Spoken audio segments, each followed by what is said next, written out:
नमस्कार फ्रेंड, आज बात करेंगे क्लास 10th चैप्टर फर्स्ट वास्तविक संख्याएं की एक्सरसाइज 1.2 के लिए 1.2 में पहला क्वेश्चन है निम्नलिखित संख्याओं को अभाज्य गुणनखंडों के गुणनफल के रूप में व्यक्त कीजिए। ये संख्याएं हैं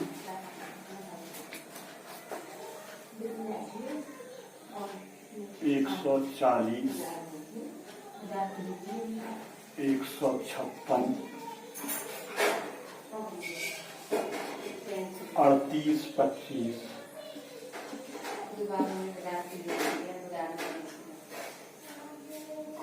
5005,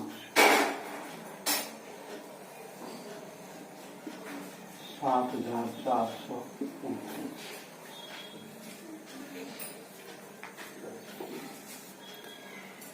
अभाज्य गुणनखंड के रूप में व्यक्त करने से पहले हमें कुछ विभाज्यता के नियमों पर चर्चा कर लेनी चाहिए।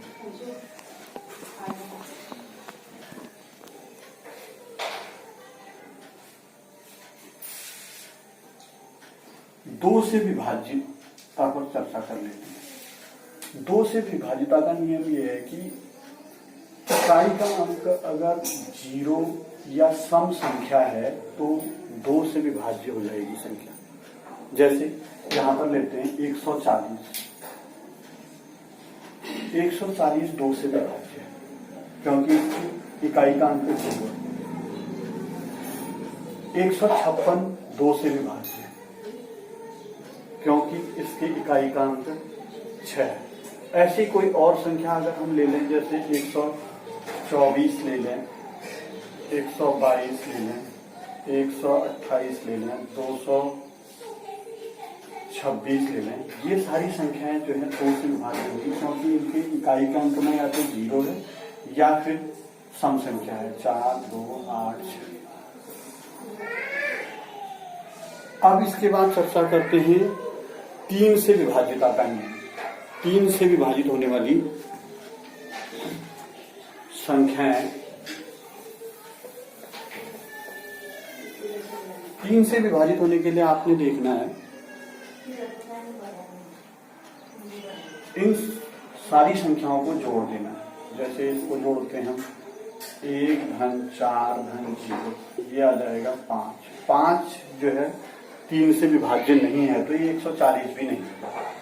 इसको देखते हैं 156 है 1 धन 5 धन 6, 5 11 और 12। 12 जो है 3 का मल्टीपल है, इसलिए ये जो है 156 3 से विभाजित हो जाएगा। इसको देखते हैं 3 धन 8 धन 2 धन 5, 5 और 2 7, 8 7 15 और 3 18, ये भी 3 से विभाजित हो जाएगा। 5005, 5 धन 0 धन 5 धन 5 यानी 10 हो जाएगा। 10 जो है 3 से विभाजित नहीं है तो ये नहीं होगा। इसको देखते हैं 9 और 2 11, 11 15, 15 और 7 22, 22 जो है 21 से विभाजित 3 से विभाजित नहीं है, इसलिए जो है ये भी 3 से विभाजित नहीं होगा। इसके बाद आ जाते हैं हम 5 से विभाजितता का नियम। अभाज्य गुणनखंडों को ही देखेंगे हम 2, 3, 5, 7, 11।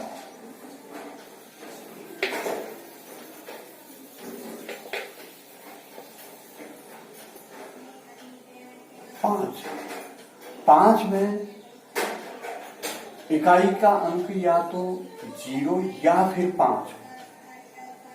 जैसे ये 140 ये 5 से विभाजित है क्योंकि इकाई का अंक 0 है। 38, 25 ये 5 से विभाजित है क्योंकि इकाई का अंक 5 है। 5005 क्योंकि इकाई का अंक 5 है इसलिए ये 5 से विभाजित है। 74, 29 ये नहीं। इसके बाद 7 से विभाजिता का नियम आ जाता है।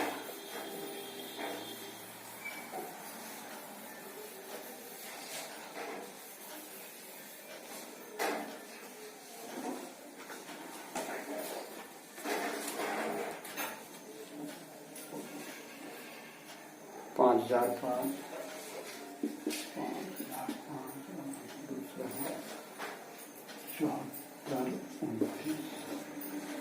अब 7 से विभाजिता का नियम देखते हैं कि 7 से कौन कौन सी संख्याएं विभाज्य हो जाएंगी। 7 से विभाजिता का नियम में ये है कि अंतिम यानी इकाई के अंक को देखिए, उसका डबल कीजिए। जैसे 140 को ले रहे हैं, अंतिम अंक इकाई का अंक 0, 0 का गुणा करेंगे तो 0 आ जाएगा, 0 गुणा 2 इक्वल टू 0। अब जो शेष बची हुई संख्या है उसको ले लेते हैं, ये 14, 14 में से 0 घटाएंगे तो ये आ जाएगा 14। ये घटा के या तो 0 आ जाना चाहिए या आपका 7 का मल्टीपल आ जाना चाहिए। जो 14 जो है 7 का मल्टीपल है, इसलिए ये 140 जो है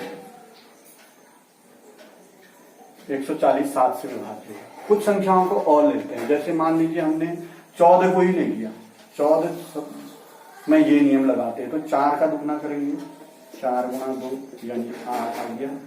8 में से 1 को घटा देंगे, 8 माइनस 1 7, 7 7 से विभाज्य, इसलिए 14 भी विभाज्य हो जाएगा। जैसे यहां पर 5005 या 156 को पहले लेते हैं, 156 6 दूनी 12, 12 में से 15 गया, 15 में से 12 गया 3, यानी नहीं आएगा। इसको ले लेते हैं, 5 दूनी 10, 38 25, 5 दूनी 10, 10 में से 382 में से 10 घटाएंगे तो 372। फिर 372 के लिए फिर चेक कर लेते हैं, तो 2 दूनी 4, 37 में से 4 गया, 37 माइनस 4 33, यानी 33 जो है 7 का गुणज नहीं है, तो ये भी नहीं, 38 25 भी नहीं। 5005 पे आ जाते हैं,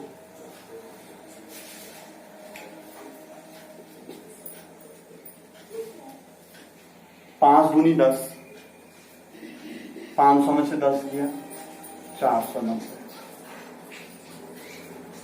फिर इसको देख लेते हैं, 0 गुणा 2 यानी 0 हो गया, और 50 में से 0 गया और 50 आ गया, यानी ये 7 का मल्टीपल है, तो ये भी 7 का मल्टीपल, यानी 7 से इस संख्या में पूरी तरह विभाजित हो सकता है। जैसे एक संख्या और आपको बता देता हूं, 1001, 1001 को हम 7 के लिए चेक करते हैं, 1 गुणा 2 कर लेंगे यानी 2 हो जाएगा, 100 में से 2 घटाएंगे तो 98 हो जाएगा। फिर 98 को भी चेक कर लेते हैं, 8 दूनी 16, 16 में से 9 गया 7, ये 7 से विभाजित है, तो 1001 भी 7 से विभाजित। इसके बाद आ जाते हैं हम 11 से विभाजन पे, यानी 11 से कौन कौन सी संख्याओं में विभाजित है।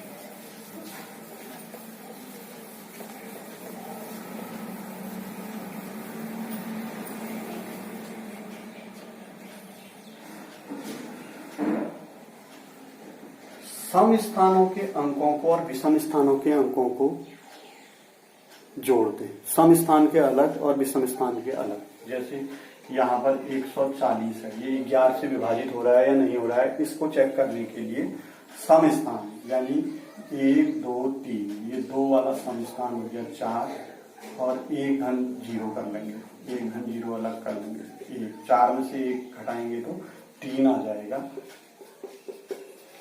या तो 0 आना चाहिए या 11 का मल्टीपल आना चाहिए, या 0 या 11 का मल्टीपल, तब ये 11 से विभाजित होगा। जैसे 156 ये नहीं जाएगा, 156 पे देखते हैं,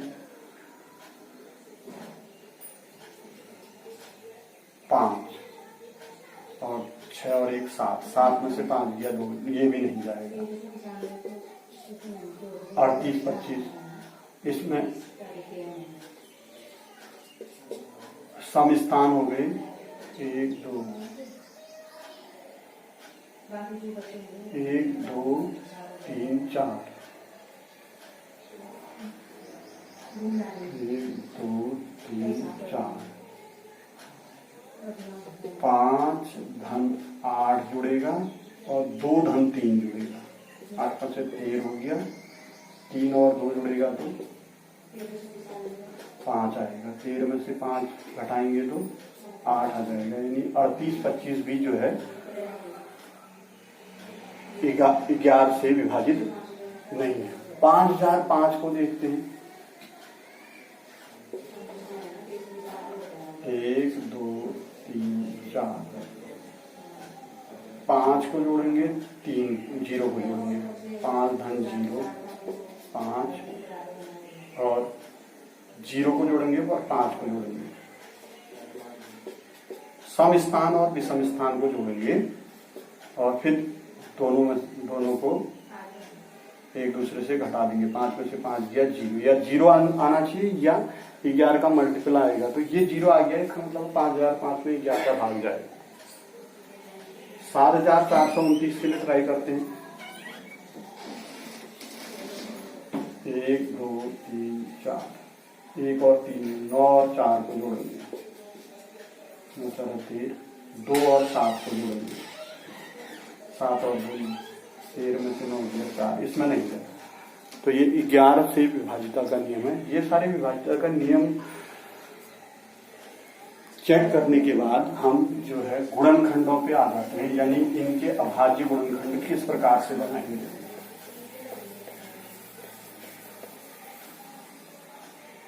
जैसे पहले हम ले लेते हैं 140।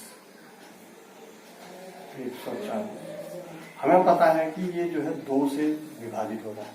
सबसे पहले 2 को लेंगे, फिर उसके बाद 3 को ट्राई करेंगे, फिर 5 को, फिर 7, ऐसे बढ़ेंगे। तो 2 से अगर हम इसमें भाग देंगे 140 पर तो 70 बार जाएगा, तो 7 14 0 0। 2 से भाग दिया 70 लिखा, फिर 2 से देंगे। एक संख्या को लगातार ट्राई करते रहेंगे, अगर जा रहा है तो भाग देना। 2 3 6 35 आए। अब 2 से भाग नहीं जाएगा, अब हम 3 से ट्राई करेंगे। 5 और 3 8, नहीं जा रहा है 3 से भाग। फिर 5 से ट्राई करेंगे, 5 7 से, फिर 7 से हो जाएगा, 7 एकम 7। तो इस प्रकार से अभाज्य गुणनखंड हो गई। 140 बराबर 2 गुणा 2 गुणा 5 गुणा 7। इसके बाद दूसरी संख्या 156।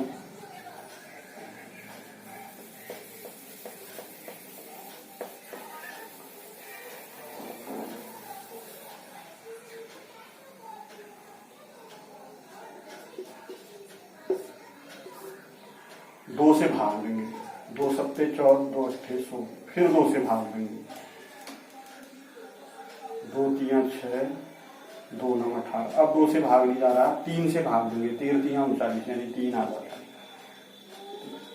13 भी एक अभाज्य संख्या है, 13 आ जाएगा। 13 एकम 13। तब तक भाग देंगे जब तक 1 ना आ जाए।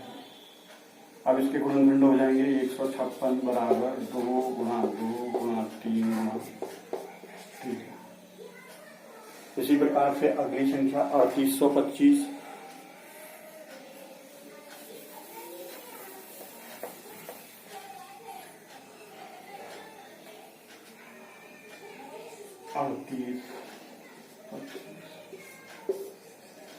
पांच से भाग देंगे, 2 से भी नहीं जाएगा, 3 से ट्राई कर लेते हैं। 5 और 2 7, 8 से 15 और 3 18। 3 से दीजिए सबसे पहले।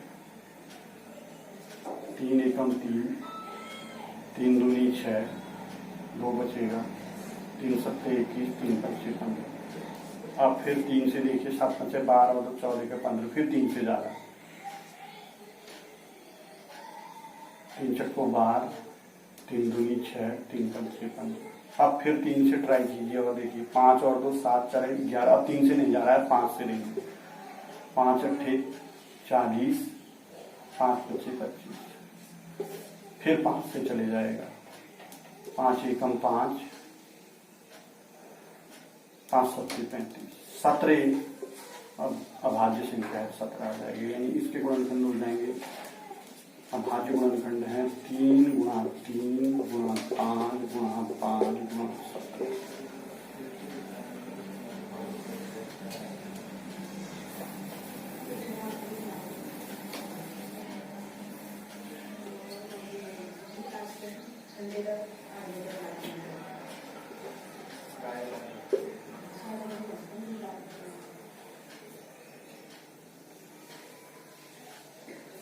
₹5000।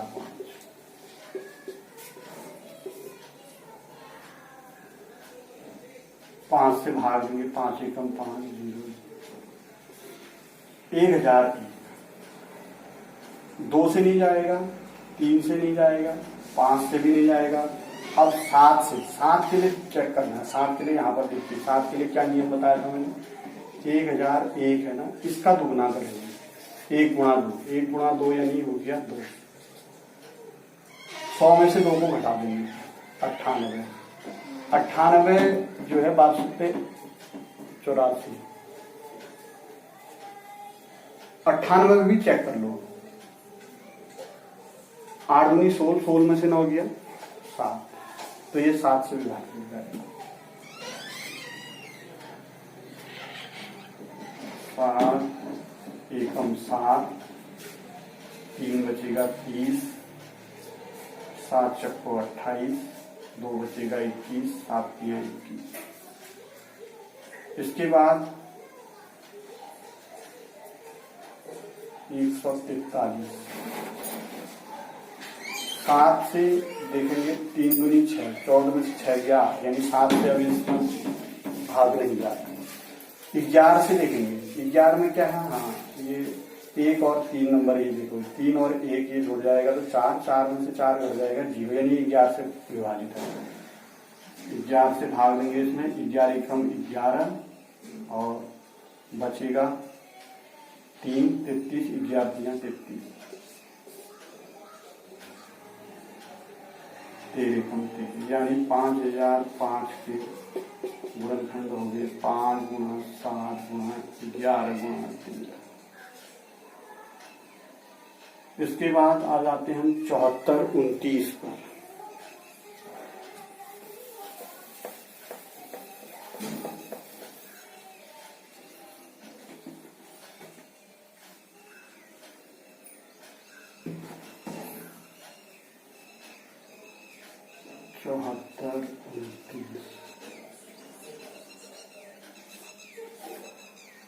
सबसे पहले 17 से भाग देते हैं।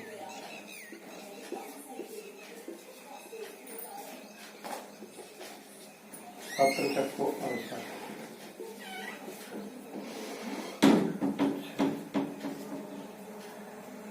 17 तियां 51,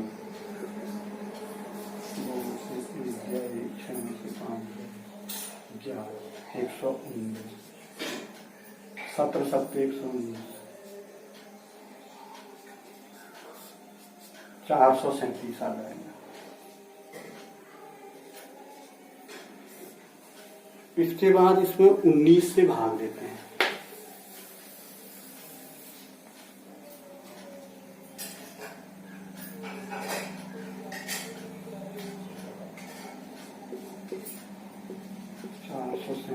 पर 19 दूनी 38, 13 में से 8 लिया 5, 19 तियां 57, 19 से भाग लिया तो 23 आ गया,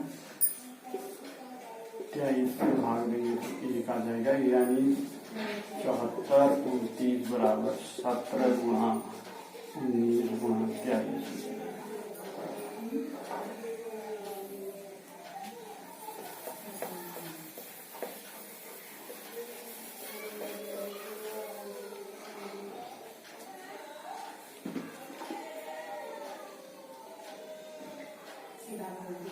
अगला प्रश्न है, पूर्णांकों में निम्नलिखित युग्मों में महत्तम समापवर्तक एचसीएफ और लघुत्तम समापवर्तक ज्ञात कीजिए और इनकी जांच कीजिए कि दो संख्याओं का गुणनफल बराबर एचसीएफ गुणा एलसीएम होता है।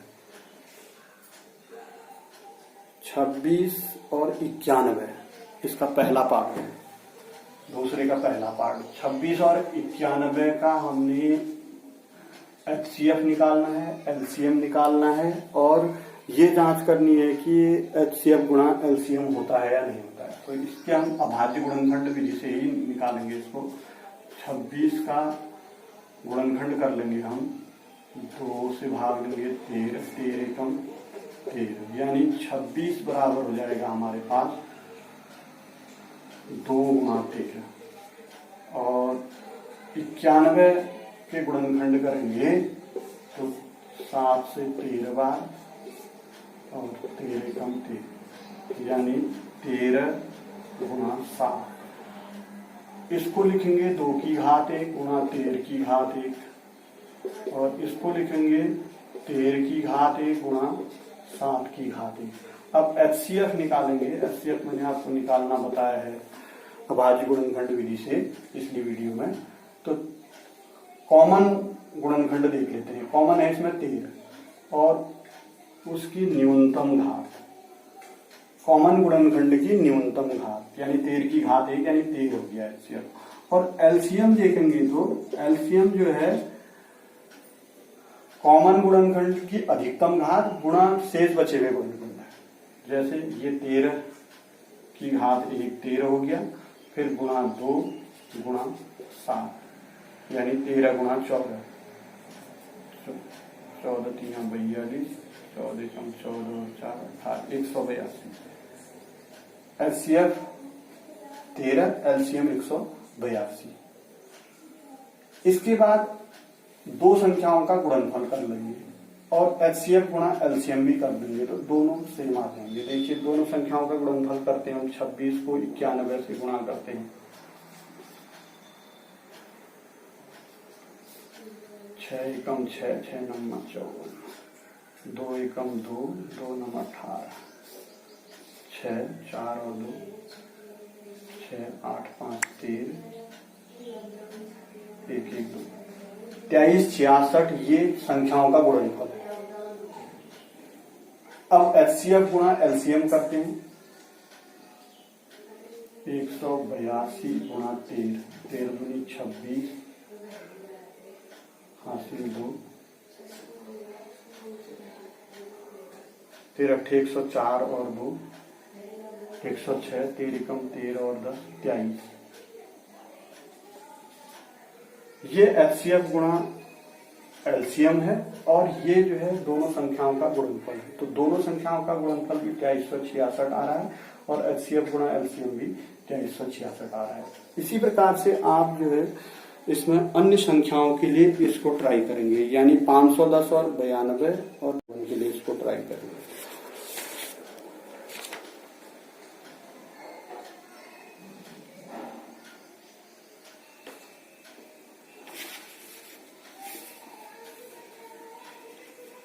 तीसरा क्वेश्चन है अभाज्य गुणनखंड विधि द्वारा निम्नलिखित पूर्णांकों के मौसौ और लौसौ ज्ञात कीजिए। एक सवाल बता रहा हूं आपको।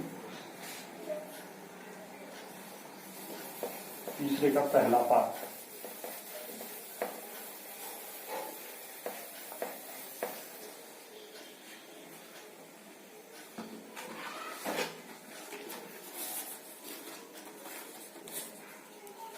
बारह 15 21, 12 15 21। अभाज्य गुणनखंड विधि से एचसीएफ और एलसीएम दोनों ज्ञात करना। 12 के गुणनखंड कर लेंगे। 2 के 12, 2 3 6, 3 कम 3। 15 के भी गुणनखंड कर लेंगे। 3 5 15, 5 एकम 5। 21 के भी गुणनखंड कर लेंगे।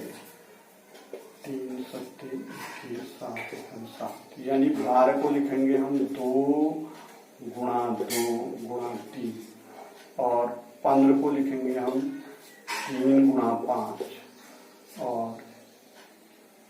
21 को लिखेंगे हम 3 गुणा 7। अब इनके घातांक के रूप में इनको लिखेंगे। 2 की घात तो 2 हो जाएगा और गुणा 3 की घात 1, और ये हो जाएगा 3 की घात 1 गुणा 5 की घात 1, और ये हो जाएगा 3 की घात 1 गुणा 7 की घात 1। अब एचसीएफ देखेंगे, एचसीएफ निकालेंगे तो कॉमन गुणनखंड को देखेंगे। 3 3 3 और न्यूनतम घात 1 ही है, 3 की घात 1 नहीं, एचसीएफ 3 हो जाएगा इसका। एलसीएम देखेंगे। एलसीएम में 3 आ जाएगा कॉमन गुणनखंड उसकी उच्चतम घात, और फिर उसके बाद शेष गुणनखंड। अब 2 की घात 2 बच गया, 5 बच गया और 7 बच गया। 2 की घात 2 गुणा 5 गुणा 7, तो ये 3 गुणा 4 गुणा 5 गुणा 7, 12 गुणा 35, 12 पंचे 60, 6 12 36 और 6 42, 420। एलसीएम 420 और एचसीएफ 3 हो जाएगा। तो इस प्रकार से इसके तीसरे के अन्य खंडों को भी इस प्रकार की विधि से इस प्रकार से हम बना लेंगे। Question number 4, HCF 306 657, HCF 306 657 equal to हमको दे रखा है 9, और हमको एलसीएम निकालना है इसी का, इन दो संख्याओं का एलसीएम निकालना है। एचसीएफ दे रखा है, इसको ज्ञात करना है। बहुत आसान है। अभी हमने इससे पहले सवाल में देखा कि एचसीएफ गुणा एलसीएम अगर हम करते हैं तो वो दोनों संख्याओं का गुणनफल होता है। एचसीएफ गुणा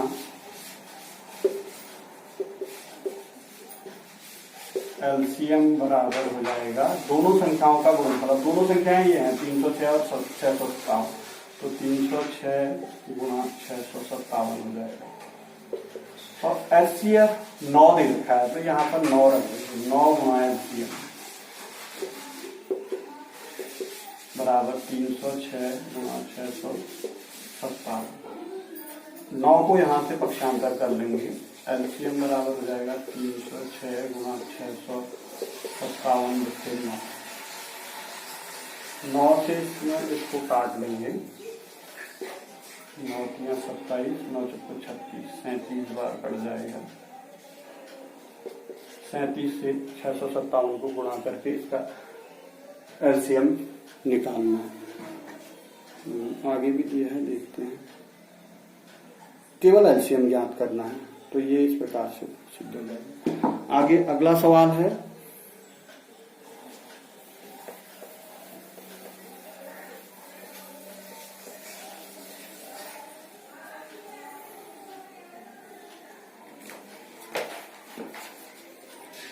जांच कीजिए कि क्या किसी प्राकृत संख्या n के लिए 6 की घात n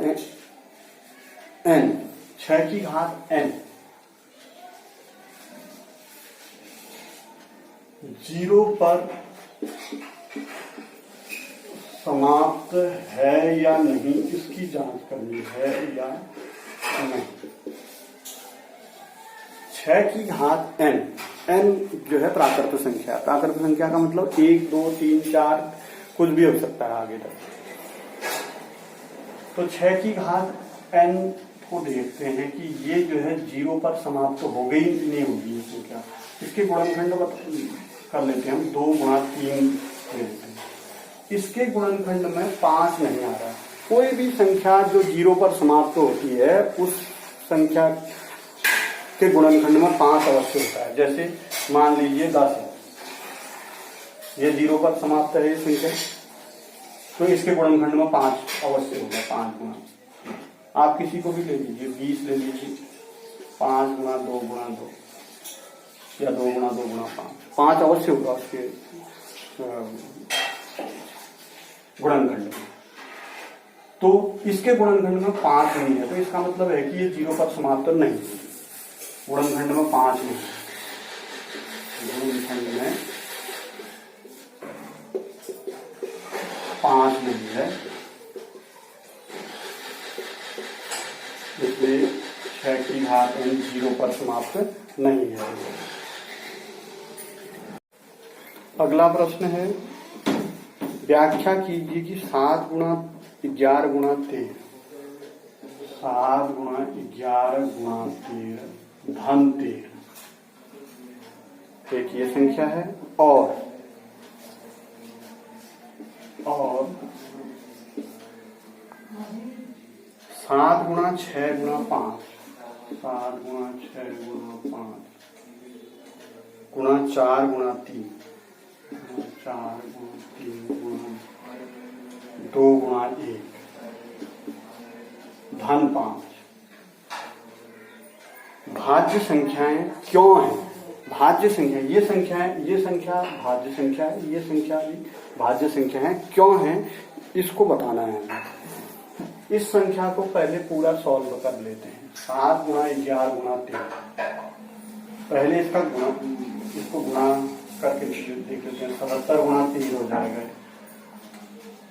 77 गुणा 3 धन 3, फिर 7 91, 9 फिर 7 91 और 9 100, 1014 आ जाएगी। 1014 के गुणनखंड कर लेंगे।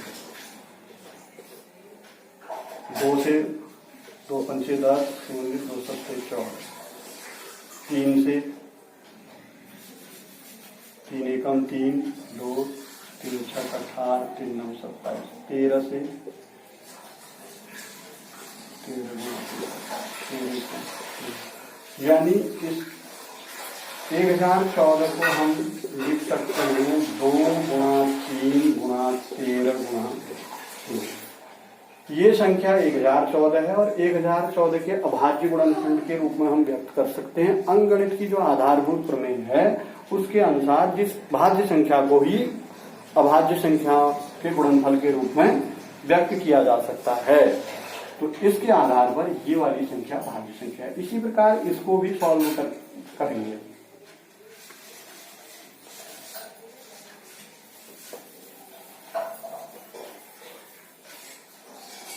दो दिया 6, 6 सबको 24, यहाँ तक 24 आ गया। 6 पंचे 30, 7 210 धन 5। गुणा कर लेते हैं। 24 0 0, 24 से कम 24, 24 दूनी 48, 48 और 2 50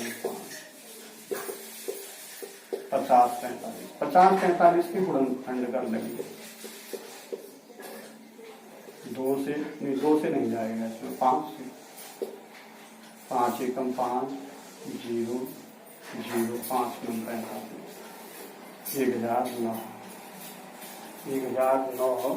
1009 जो है ये अभाज्य संख्या है, तो इसके गुणनखंड हो जाएंगे 5045 बराबर 5 गुणा 1009। ये अभाज्य संख्या है और 5 भी अभाज्य संख्या है, तो अभाज्य संख्याओं के गुणनफल के रूप में व्यक्त किया जा रहा है, इसलिए ये संख्या भाज्य संख्या है। अगला प्रश्न है 7वां प्रश्न। किसी खेल के मैदान के चारों ओर एक वृत्ताकार पथ है। इस मैदान का एक चक्कर लगाने में सोनिया को 18 मिनट लगते हैं, जबकि इसी मैदान का एक चक्कर लगाने में रवि को 12 मिनट लगते हैं। मान लीजिए कि दोनों एक ही स्थान पर एक ही समय पर चलना प्रारंभ करते हैं और एक ही दिशा में चलते हैं। वे कितने समय बाद पुनः प्रारंभिक स्थान पर मिलेंगे?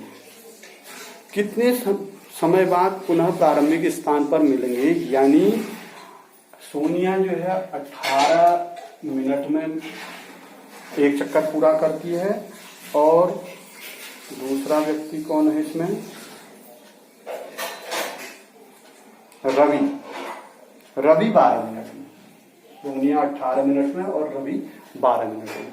तो दोनों एक ही स्थान से चलना प्रारंभ करते हैं और एक ही दिशा में चलते हैं, तो ये पुनः मिलने का जो इनका समय होगा वो इन दोनों का एलसीएम हो जाएगा। 18 और 12 का एलसीएम निकालेंगे तो ये पुनः उतने समय बाद फिर दोबारा मिल जाएंगे। यानी 18 के अगर हम गुणनखंड करेंगे तो 2